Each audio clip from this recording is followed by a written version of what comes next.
Средняя школа номер 14, город Солигорск, Кондрат Крапива, кот на лаврах. У хаті от мышей великий неспокой. И как позбавиться от прикрости такой, Тимох набыл кота. Кота кудався, лебота, веселый, жвавый, да подки. За ночь, коли светло погасне, обыдем все кутки. Як миш дішасні, ям тут, як тут. І мишці той уже капут у вострих кіптюрах. Так на мышей нагнал ён страх, что у хаті стала тихота и отпочинок для кота. От Тимоха ему пашана, от господыни ласка, на снедание ему сметана, кусочек добрый мяска.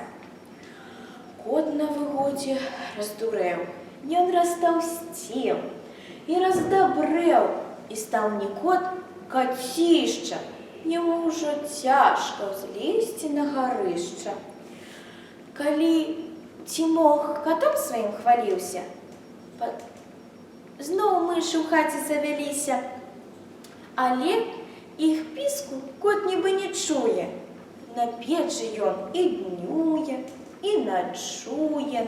Сидить, наставивши вусіще, і вилупивши ліхтари, хоть ти портрет з його твори, не мивши сорому ні кришку, потребовал, каб штодень мишку йому давали на обед, каб з'ївши, ён з приємностью явил, что сам яе зловил. Безглудиця, якої не бачив свет, але давали, здобывали, каб гонор и престиж кота поднять вышей. Сам господар ловил ему мышей на кухне и в подвале.